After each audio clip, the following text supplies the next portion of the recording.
Baik, shalom, selamat pagi Bapak Ibu peserta rapat kerja 3 yang dikasihi Tuhan. Sekali lagi kami mohon perhatian Bapak Ibu yang ada di luar supaya segera masuk. Kita akan mulai dengan ibadah pada pagi hari ini. Mohon perhatian, kita akan memperhatikan tata ibadah pagi Kamis 23 Januari 2025. Bapak Ibu disilakan berdiri.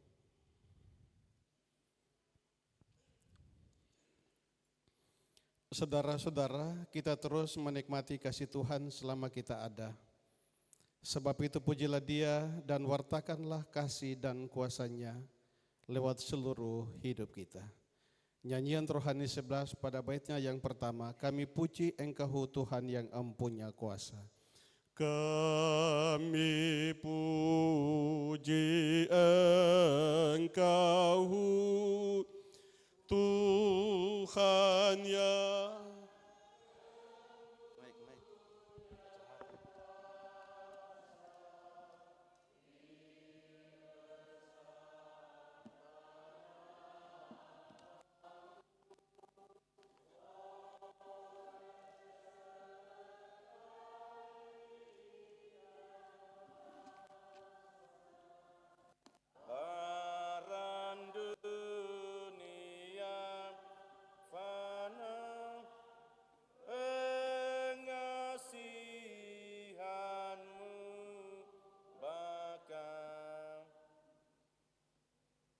nama Bapa dan Anak dan Roh Kudus. Amin. Kasih karunia menyertai semua orang yang beribadah kepadanya. Bapak Ibu disilahkan duduk. Kita menyanyi nyanyian rohani nomor 10 pada bait pertama dan baitnya yang kedua. Pujilah Tuhanmu Raja yang Maha Mulia. Pujilah Tuhanmu Raja yang Maha Mulia, langit dan bumi hendak mempertinggikan Dia, dan jiwaku tambahlah nyanyianmu, Allahmu baik dan setia. Pujilah Tuhan yang telah memenuhi angkasa dengan segala mujizat dan tanda kuasa. Hikmat besar, firman adil dan benar, yang memerintahkan masa. Pujilah Tuhan hai segala bangsa, megahkanlah Dia hai segala suku bangsa.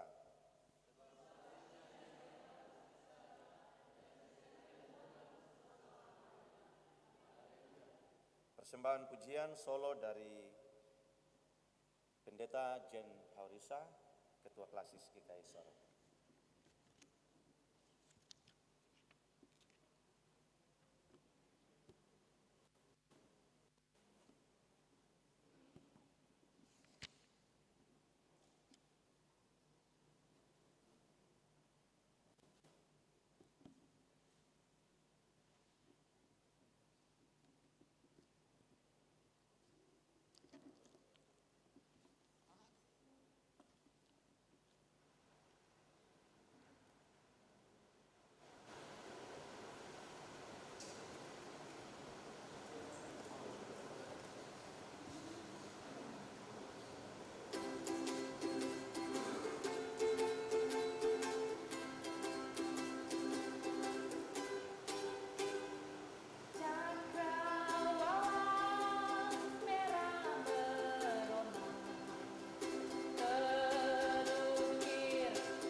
Hari kedua rapat kerja Sinode GKI.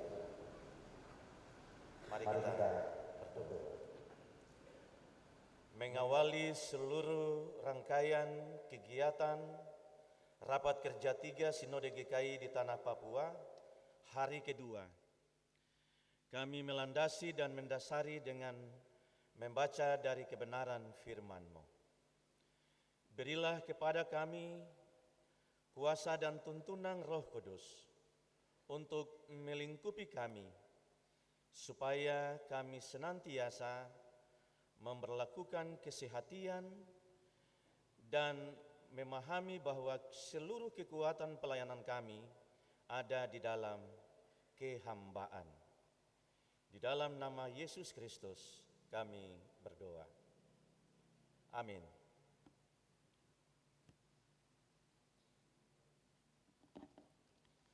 Nasihat supaya bersatu dan merendahkan diri seperti Yesus.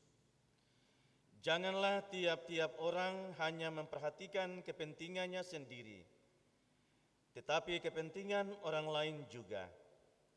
Hendaklah kamu dalam hidupmu bersama menaruh pikiran dan perasaan yang terdapat juga dalam Kristus Yesus, yang walaupun dalam rupa Allah, tidak menganggap kesetaraannya dengan Allah itu sebagai milik yang harus dipertahankan.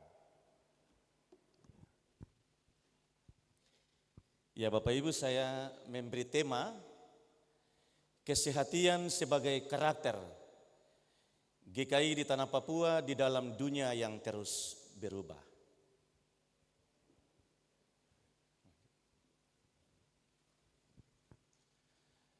Kita ketahui bersama bahwa salah satu dari sekian banyak krisis kemanusiaan yang sementara melanda dunia ini, termasuk di dalamnya kehidupan beragama dan bergereja, adalah soal kesatuan atau kesehatian.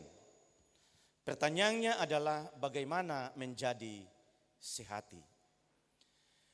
Rupanya krisis ini terjadi karena umat manusia bahkan dunia sedang terpecah akibat konflik, perang, kerusakan lingkungan, dan kemajuan teknologi komunikasi. Kalau kita mau buktinya banyak. Kita bisa lihatlah gaya hidup dan perilaku manusia. Makin hari terlihat bahwa manusia menjadi makin egois, mementingkan diri, sibuk dengan dirinya, sibuk dengan urusannya, sibuk dengan handphone, Facebook, dan lain-lain. Bahkan di dalam gereja pun sangat kita rasakan kesatuan hati, pikiran, dan rasa menjadi semakin mahal, bahkan langka. Kesehatian menjadi atau sebagai kata kunci dalam tema besar pelayanan GKI di Tanah Papua tahun 2025 harus dimaknai dari dua sisi pada saat yang bersamaan. Pertama, kesehatian di dalam relasi internal GKI di Tanah Papua yang mencakup baik warga gereja maupun pimpinan gereja secara organisasi. Di dalam konteks bergereja, kesehatian menjadi indikator atau bukti bahwa GKI di Tanah Papua sebagai koinonia orang percaya atau persekutuan dalam kesatuan tubuh Kristus. Itulah sebabnya Paulus menulis surat kepada jemaat di Efesus akibat telah terjadi polarisasi, supaya dia menasihati bahwa mereka adalah satu tubuh dari Kristus Yesus di dalam koinonia jemaat. Ini berarti bahwa kesehatian itu harus tercermin dalam rasa setia kawan, solidaritas, senasib sepenanggungan yang melampaui batas-batas teritorial, subetnis atau kelompok-kelompok suku, status ekonomi, sosial, pendidikan, kepartaian, maupun entitas budaya. Kesehatian dalam arti demikian itu menjadi senjata ampuh untuk mengantisipasi bahkan menghadapi berbagai ancaman perpecahan dan konflik internal, sekaligus menghadapi ancaman eksternal yang menggerus sistem nilai dan fondasi keyakinan iman warga GKI di tanah Papua. Bapak Ibu Saudara-saudara, kesehatan di dalam konteks ini harus tercermin dalam komitmen bersama dalam menjadi kemurnian iman, pengakuan dan ajaran gereja yang berlandaskan kepada kitab suci. Tanpa kesehatan dalam artian demikian, maka kesehatan itu tidak harus mengakui tradisi yang lain dalam dinamika berbagai-bagai ajaran dalam GKI. Atau kesehatan dalam artian demikian, munculnya beragam ajaran dan teologi yang mudah diakses melalui teknologi informasi dan media sosial, niscaya akan mengancam keberadaan GKI di tanah Papua. Singkatnya Bapak Ibu, kesehatan menjadi patokan untuk memastikan bahwa GKI itu punya identitas yang khas atau jati diri GKI di tanah Papua di tengah-tengah bermacam-macam keberagaman, ajaran gereja dan religiositas lain di tanah Papua. Yang kedua, kesehatan dari sisi eksternal adalah upaya gereja Kristen Injili di tanah Papua untuk membangun sebuah pendekatan oikumenis. Dalam arti yang luas, bukan saja pada sisi internal, tetapi juga dengan seluruh denominasi Kristen, agama-agama lain, kemitraan bersama pemerintah. Tetapi kendati demikian Bapak Ibu Saudara-saudara, harus diingatkan bahwa kesehatan di dalam konteks seperti ini tidak mudah, bahkan rawan. Disebut demikian karena semakin GKI di tanah Papua berusaha membangun relasi yang baik dengan pihak luar, identitasnya menjadi taruhan. GKI di tanah Papua bisa terjerumus ke dalam krisis identitas. Selain krisis koinonia dalam relasi dengan Tuhan dan sesama, bisa jadi kita akan mengalami krisis identitas kalau kita tidak hati-hati. Namun semakin dia berusaha untuk mempertahankan identitasnya, ia mungkin saja akan kehilangan relevansinya dengan dunia luar. Jalan keluarnya adalah GKI di tanah Papua harus menempatkan diri sebagai mitra kritis. Bagi pihak luar, menjadi mitra kritis artinya menjadi nabi. Suara kenabian GKI di tanah Papua harus tetap diperdengarkan. Dalam sebutan ketua pada Sinode dalam ibadah pembukaan akad, saya menggarisbawahi. Di tengah-tengah sebuah perubahan, GKI harus jual dalam tahu segala sesuatu. Artinya, gereja tidak boleh mengekor pada pihak lain. Gereja adalah gereja kalau dia terpanggil dan terutus untuk Missio Dei. Dengan cara demikian, kesehatan dengan pihak lain adalah kesehatan yang hati-hati dan kritis. GKI harus menjadi role model bagi pihak lain. Harus berani membuktikan bahwa GKI di tanah Papua punya keunikan, punya kekhasan. Sikap kenabian ini harus pertama-tama diperlihatkan oleh para pemimpin gereja di seluruh lingkup pelayanan. Para pemimpin harus menjadi teladan bagi warga dan komunitas lainnya. Kesehatan itu adalah sebuah panggilan iman, yakni untuk mewujudkan kesatuan hati, pikiran, perasaan, tekad dan komitmen di antara seluruh warga GKI di tanah Papua.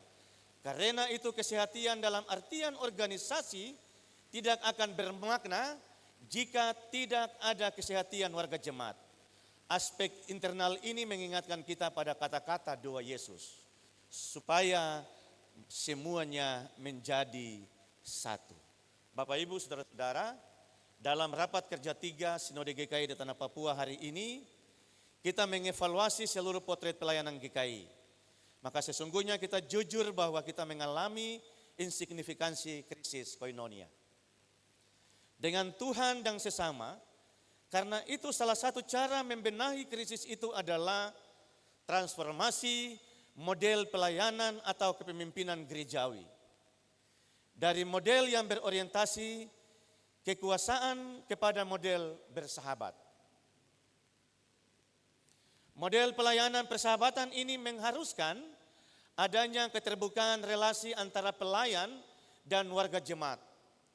Juga antar satu pelayan dengan pelayan yang lain tanpa sentimen atau sekat-sekat hierarki. Kepemimpinan bersahabat adalah kepemimpinan yang memberi ruang seluas-luasnya bagi setiap warga gereja untuk bertumbuh, berkembang, dan menghasilkan buah dalam pengembangan potensi warga jemaat GKI. Dengan demikian maka secara singkat dapat dikatakan Bapak Ibu bahwa kesehatian dalam konteks GKI di Tanah Papua harus dilandasi dalam dua sikap teologi. Yang pertama, menegaskan identitas diri.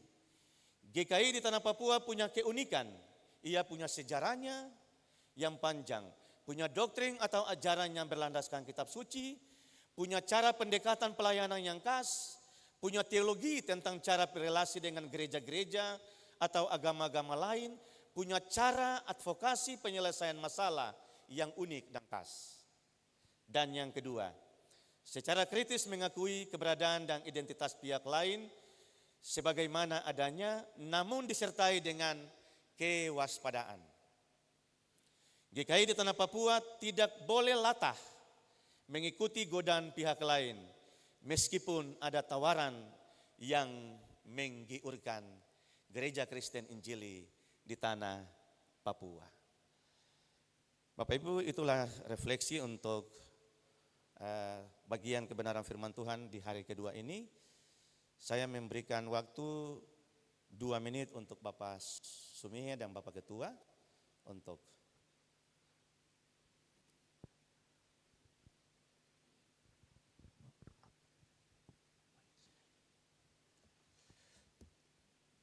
Bapak Ibu yang terkasih dalam Kristus, ketika GKI mengamandemen tata gereja 2000 lalu ditetapkan menjadi tata gereja 2022,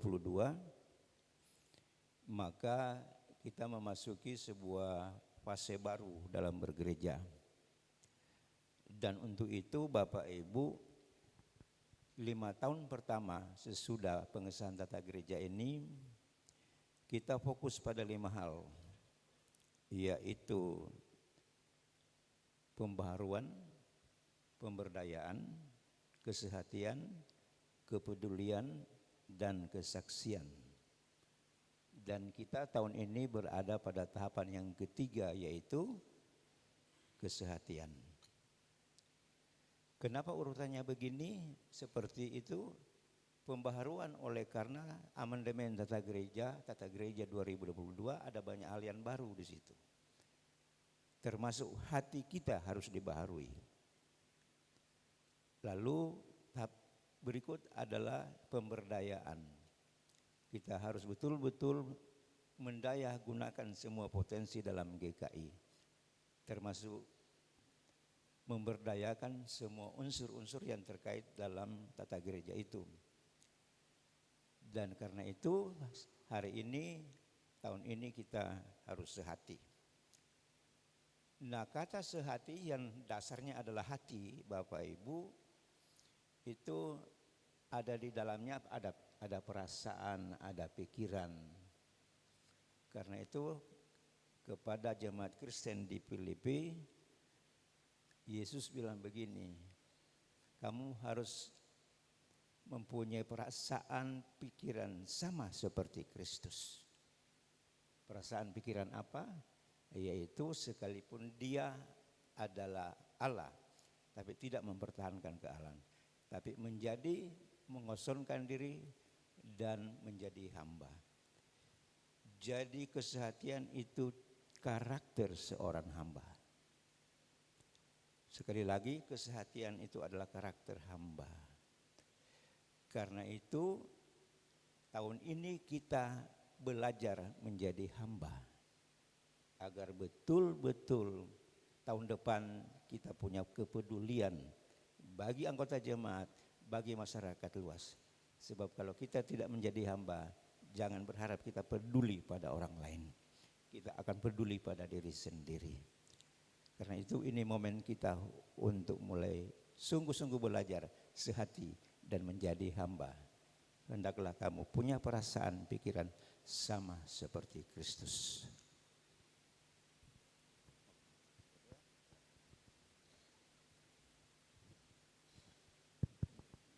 Baik,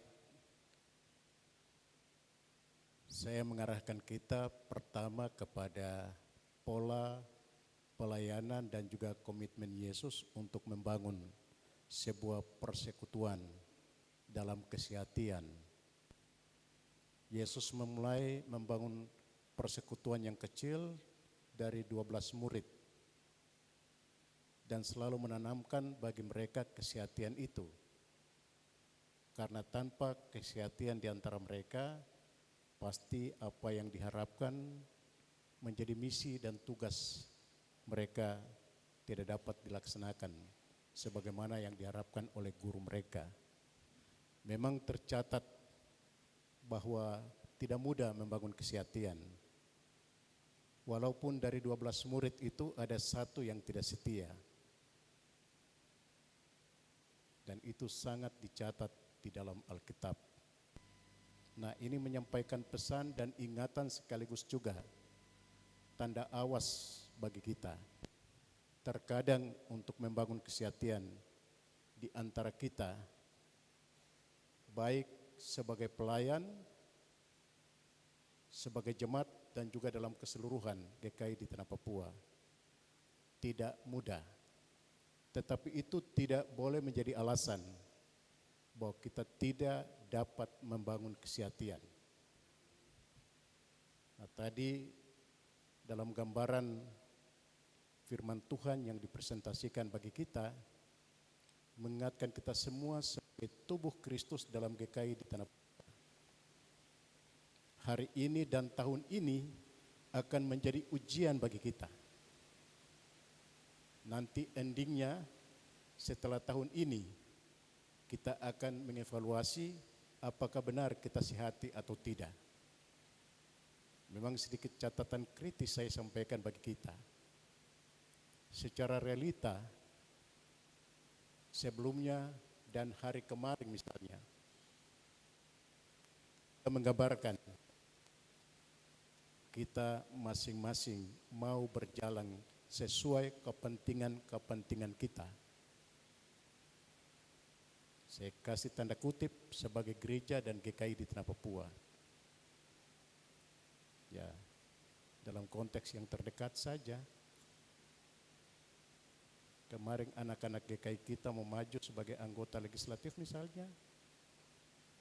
Sebagai kepala daerah misalnya. Sebagai tubuh Kristus dalam GKI. Jangan warga gereja. Para pelayan, pejabat dalam struktur masing-masing pilih jalannya sendiri begitu. Nah, ini yang saya katakan. Dalam konteks dan realitas seperti ini menguji kita.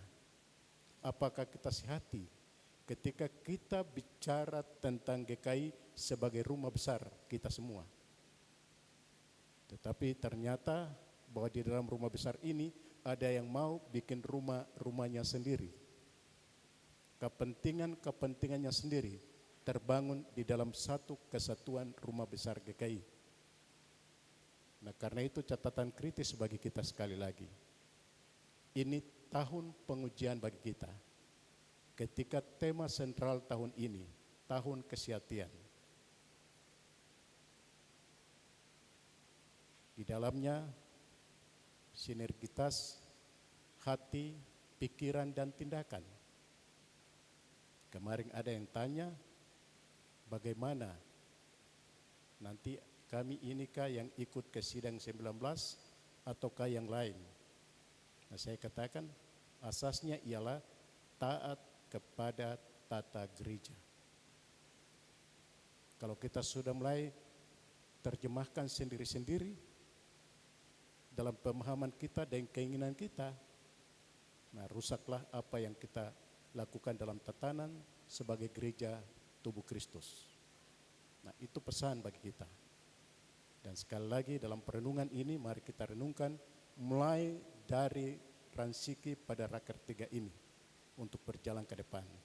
Siapa saya dalam GKI, siapa saya dalam persekutuan, baik dalam lingkup kerja, di sinode, di lingkup klasis, lingkup jemaat, dalam kesatuan sebagai tubuh Kristus dalam gereja Kristen Injili di tanah Papua. Demikian.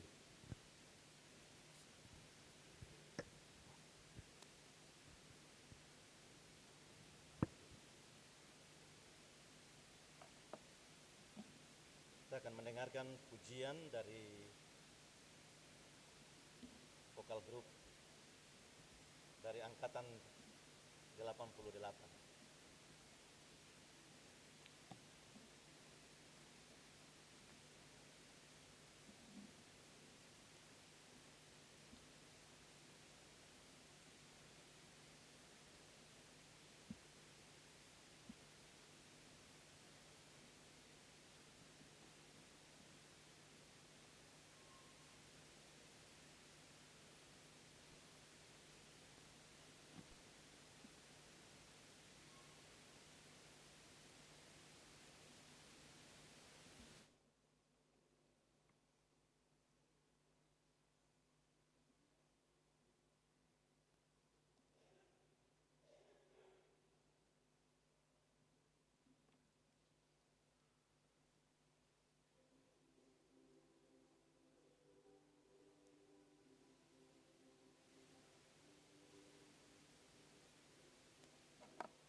Selanjutnya vokal grup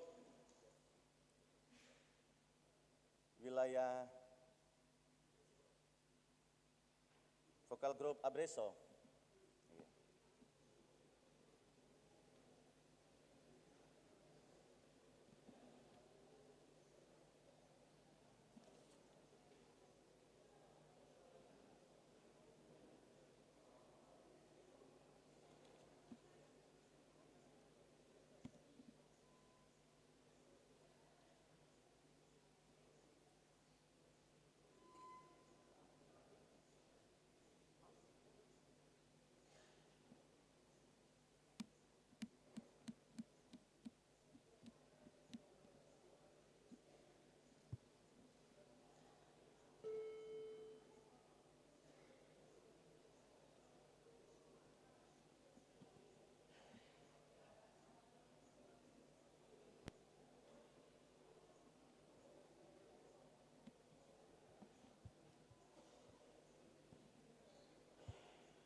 Bapak Ibu, mari kita bersatu di dalam doa.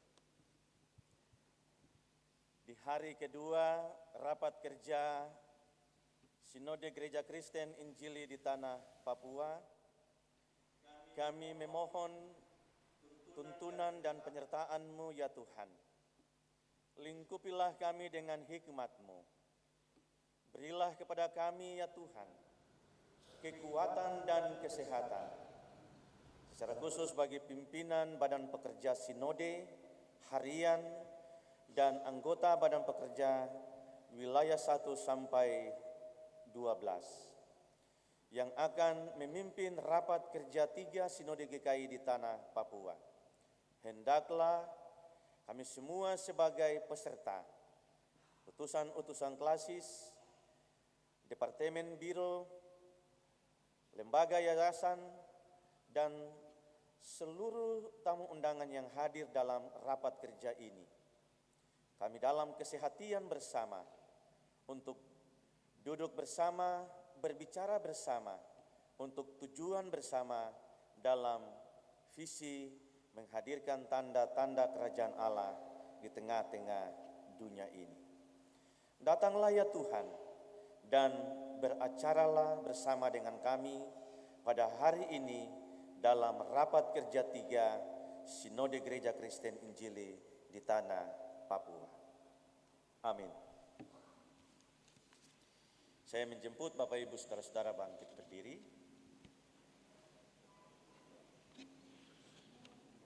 Kita melakukan nyanyian suara gembira 18 ayat 1 sampai 3 dalam bahasa Hatam.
Terimalah berkat Tuhan, anugerah Tuhan Yesus Kristus, kasih Allah Bapa dan persekutuan dengan Roh Kudus menyertai saudara-saudara. Amin. Amin. Amin.